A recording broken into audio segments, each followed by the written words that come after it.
Financial markets పై పట్టు సాధించాలనుకునే వాళ్ళు Revanth conduct చేసే వెబినార్ కోసం ఈ నెంబర్ కి కాల్ చేయండి. నమస్తే, వెల్కమ్ టు సుమన్ టీవీ డబ్బు పాఠాలు. నేను మీ విష్ణు. ప్రస్తుతం నాతో పాటు NISM and CRISIL certified wealth manager Revanth Chalamala ఉన్నారు. వారితో మాట్లాడదాం. నమస్తే రేవంత్. నమస్తే అండి. రేవంత్, మీరు నాకు కొన్ని కేస్ స్టడీస్ పంపించారు, వాట్సాప్లో పంపించారు. వాటిని నేను బుక్లో రాసుకోవడం జరిగింది. ఒకసారి ఫస్ట్ కేస్ స్టడీ ఒకసారి తీసుకుంటాను. నేను ఇటీవలే ఉద్యోగంలో చేరాను. నా జీతం ₹1,00,000. ఓకే. ఇప్పుడు నా వయసు 25 సంవత్సరాలు. ఓ 5 ఏళ్ల పాటు నెలకు ₹20,000 చొప్పున పెట్టుబడి పెట్టాలన్న ఆలోచనలో ఉన్నాను. ఓకే. మరి ఇప్పటి నుంచి నేను ఎటువంటి పెట్టుబడులు పెట్టాలి, నా ఫైనాన్షియల్ ప్లానింగ్ అనేది ఎలా ఉండాలో తెలియచేయగలరు అంటూ కూడా మనకు ఒక కేస్ స్టడీ రావడం జరిగింది. మరి దీనికి మీరు ఇచ్చే సమాధానం ఏంటి? సో ఫస్ట్ అసలు ఆ క్వశ్చన్లో అడగటంలోనే ఆ అబ్బాయి అడిగిన క్వశ్చన్లోనే చాలా రకాల లోపాలు. అంటే బేసిక్గా ఆ ఏజ్ గ్రూప్ అలానే ఆలోచిస్తుంది. సో 25 సంవత్సరాలకు ₹1,00,000 జీతం అని అంటే అది అద్భుతమైన శాలరీ, మంచి ప్యాకేజ్, చాలా మంచి ప్యాకేజ్. సో అబ్బాయికి శాలరీ గ్రోత్ కూడా చాలా ఫాస్ట్గా పెరిగిపోతూ ఉంటుంది, మంచి కెపాసిటీ కూడా ఉంది. సో ఫస్ట్ 25 yearsకి అంత మంచి శాలరీ రాగానే మనకేమనిపిస్తుంది, మనం డబ్బులు డబల్ చేయాలి, ఫాస్ట్గా గ్రో చేయాలి. సో దానికోసం మంచి అగ్రెసివ్ ఇన్వెస్ట్మెంట్స్ ఏమైనా ఉన్నా సజెస్ట్ చేయండి అని చెప్పి సహజంగా 25 years to 30 years age group వాళ్ళే యాక్చువల్గా వాళ్ళ డబ్బుల్ని ఎక్కువగా పాడు కూడా చేస్తూ ఉంటారు. Right. So investment point of వ్యూలో ఎక్కడ పెడతారు ఇన్వెస్ట్మెంట్ అంటే ట్రేడింగ్ లో పెడతారు. Trading is not an investment, right? అదొక బిజినెస్. సో బేసిక్ గా స్టాక్ బయింగ్ చేస్తారు. నెక్స్ట్ ఈ స్టాక్ బయింగ్ కూడా ఎట్లా చేస్తారు, నేను రకరకాల వాళ్ళని చూసా. ఎవరో కాల్స్ ఇస్తూ ఉంటారు, ఆ కాల్స్ బేస్డ్ కొన్ని చేస్తూ ఉంటారు, అవి వర్కౌట్ కావు. కొంతమంది ఏం చేస్తారు, ఏదో ఒక సీనియర్ రీసెర్చ్ అనలిస్ట్ ఏదో కాల్స్ ఇస్తారు, ఒకళ్ళు ప్యాకేజ్ తీసుకుంటారు, మిగతా వాళ్ళందరూ ఒక వాట్సాప్ గ్రూప్ తయారు చేసుకొని అని ఇచ్చే కాల్స్ అని ఆ గ్రూప్లో వేసుకొని అందరూ కొంటారు. సో బేసిక్ అట్లా కూడా నష్టపోయేవాళ్ళు. సో రకరకాలుగా నష్టపోతూ ఉంటారు. ఇవన్నీ కూడా మనకి వర్కౌట్ కావు. సో బేసిక్ గా ఫస్ట్ మనం ఆలోచించాల్సింది ఏంటి అని అంటే, ఫస్ట్ సెక్యూరిటీ గురించి. కీడించి మేలించు, ఈ సామెత మనకి బాగా తెలుసు. సో ఫస్ట్ మనం కీడించాల్సింది ఏంటి, బై ఎనీ ఛాన్స్ మనకి ఏదన్నా జరిగితే మనం ఇంత కష్టపడి డబ్బులు సేవ్ చేస్తున్నాం కదా, డబ్బులు ఏమన్నా పోతాయా? సహజంగా డబ్బులు పోవటానికి ఉండేటువంటి అవకాశాలు ఏంటి, మనకి ఏదన్నా హాస్పిటలైజ్ మనమైనా ఇష్యూ ఉంటే, లేదా మన పేరెంట్స్ అయితే, లేదా మనకి ఏదైనా యాక్సిడెంట్ జరిగి డిజేబిలిటీ జరిగితే, సహజంగా ఇట్లాంటి కేసెస్ లో ఫస్ట్ మనకి మనం సంపాదించి దాచిపెట్టిన డబ్బులు కూడా పోతాయి, ఫైనాన్షియల్ లాస్ అనేది ఎక్కువ ఉంటుంది. సో ఫస్ట్ ఏం చేయాలి, వాటిని ప్రొటెక్ట్ చేయాలి. మనం వీటిని సంపాదించి పెట్టే ముందు దానికి ఒక ఇన్సూరెన్స్, ఒక రకంగా సరే మీకు ఇన్సూరెన్స్ అనుకోకండి, మీ పెట్టుబడికి ఇన్సూరెన్స్ అనుకోండి, మీకోసం మీరంటే పెట్టుకోరు. ఫస్ట్ ఒక health insurance first early age లో తీసేసుకోవాలి. సో హెల్త్ ఇన్సూరెన్స్ అనగానే మీ వరకు కాదు, అండ్ అది మీ పేరెంట్స్ కి కూడా తీసుకొని ఉండాలి. సో మీ పేరెంట్స్ కి వచ్చినా కానీ బాధ్యత మీదే అవుతుంది కాబట్టి మీ పేరెంట్స్ కి కూడా మీరు ఒక హెల్త్ ఇన్సూరెన్స్ తీసుకోండి. కంపెనీ ఇన్సూరెన్స్ మీద డిపెండ్ అవ్వద్దు, బయట సపరేట్ ఇన్సూరెన్స్ ని మెయింటైన్ చేయండి. అండ్ నెక్స్ట్ మీ శాలరీకి అనుకూలంగా మీరు ఒక టర్మ్ ఇన్సూరెన్స్ తీసుకోండి. ఈ అబ్బాయికి ఖచ్చితంగా 3 కోట్లకు టర్మ్ ఇన్సూరెన్స్ వస్తుంది. ఎర్లీ ఏజ్ కాబట్టి మంచి తక్కువ ప్రీమియమే పడుతుంది. సో టర్మ్ కూడా తీసి పెట్టేసుకోవాలి. ఈ 2 అయిపోయిన తర్వాత నెక్స్ట్ మనం ఇన్వెస్ట్మెంట్ గురించి మాట్లాడాలి. ఈ 2 లేకుండా ఇన్వెస్ట్మెంట్ గురించి మాట్లాడే అర్హత కూడా ఉండదు. సో ముందు ఫ్యామిలీ సేఫ్టీ, పర్సనల్ సేఫ్టీ చూసుకున్నాకే ఇన్వెస్ట్మెంట్, ఇతర పెట్టుబడుల వైపు వెళ్ళాలి మనం. అంతే. సో ఇది ప్రాసెస్. ఇవి చేయకుండా దీంట్లోకి వచ్చినా ఏది మిగలదు అనమాట. సో నెక్స్ట్ మనము ఆ అబ్బాయి మాట్లాడిన దాంట్లో 5 సంవత్సరాల కోసం ఇన్వెస్ట్మెంట్ ప్లాన్ అన్నారు. ఈ మాటలో ఒక మైండ్ సెట్ మనం అర్థం చేసుకోవాలి. 5 సంవత్సరాల కోసం ఇన్వెస్ట్మెంట్ ప్లాన్ అడిగారు అని అంటే, నాకు 5 ఏళ్లలో ఇట్లా డబ్బులు పెట్టుకుంటూ పోతే ఒక హ్యూజ్ రిటర్న్స్ వచ్చేస్తాయి, సో బేసిక్ గా మనం బాగా డబ్బులు సంపాదించేయచ్చు అని చెప్పి 5 సంవత్సరాల ప్లాన్ అడిగారు. సో ఒక విషయం మనం గుర్తుపెట్టుకోవాలి, మనం సంపాదించే అంత కాలం మనం పెట్టుబడులు పెడుతూనే ఉండాలి. అది కదా యాక్చువల్గా. సో మీరు ఇన్వెస్ట్మెంట్ ప్లాన్ 5 ఏళ్ల కోసం అడగకూడదు. నాకు ఇప్పుడు 25 సంవత్సరాల వయస్సు, నెక్స్ట్ 30 ఏళ్ళు అంటే 55 సంవత్సరాల వరకు కూడా నా ఇన్వెస్ట్మెంట్ జర్నీ ఎలా ఉండాలో అడగాలి. రైట్. 5 years కోసం అనేది షార్ట్ టర్మ్ కదా.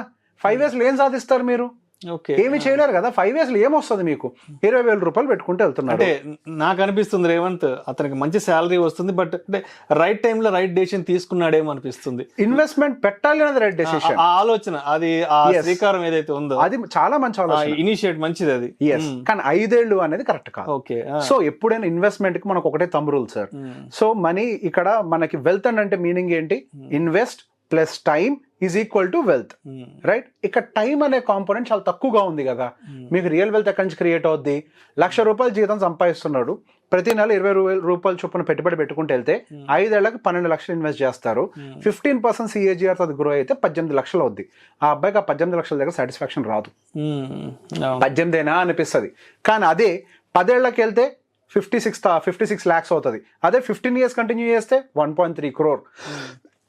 అదే 20 years కంటిన్యూ చేస్తే 3 కోట్లు. అదే 25 years అయితే 6.5 కోట్లు. అదే 30 సంవత్సరాలు అట్లా కంటిన్యూస్ 20,000 SIP చేస్తే దాదాపుగా 14 కోట్లు. అంటే అతనికి 55వ సంవత్సరం వచ్చే వరకు అది టార్గెట్. సో బేసిక్ గా మనం మైండ్ లో పెట్టుకునేటప్పుడు పెద్ద ఫిగర్లను పెట్టుకుంటాం. ఆ పెద్ద ఫిగర్ తో పాటుగా మనం టైం ని కూడా జోడించాలి. జస్ట్ ఫిగర్ ఉంటే మనం అచీవ్ చేస్తామా? ప్రాసెస్ ఉంటది కదా. ఆ ప్రాసెస్ లో మీకు ఇన్వెస్ట్ చేయాలని తెలుసు, పెద్ద ఫిగర్ చేయాలి అని మీకు టార్గెట్ ఉంది. సో దానికి జోడించాల్సింది ఏంటంటే టైం అనే ఒక ఎలిమెంట్. ఈ టైం కూడా యాడ్ అయితేనే రియల్ వెల్త్ క్రియేట్ అవుద్ది. సో ఫస్ట్ 5 years లో ఏం జరిగింది? 12 లక్షలకి మీకు వచ్చింది 18 లక్షలు. అదే మీకు 30 years లో ఏం జరిగింది? మీరు ఇన్వెస్ట్ చేసేది మొత్తం కలిపి 72 లక్షలే, కానీ మీకు వచ్చిన రిటర్న్ 14 కోట్లు. ఇది టెంప్టింగ్ ఉండేది. సో బేసిక్ ఇక్కడ మొత్తంలో చేంజ్ చేసింది ఏంటి? మనం ఇన్వెస్ట్ చేసేది సేమ్ మ్యూచువల్ ఫండ్, అదే 20,000, అదే పర్సన్. ఏం మారింది ఇక్కడ? టైం అనే కాంపోనెంట్ మారింది. సో మనం ఎంత ఎక్కువ కాలం ఇన్వెస్టెడ్ గా ఉంటామో అంత రియల్ వెల్త్ అనేది క్రియేట్ అవుతూ ఉంటది.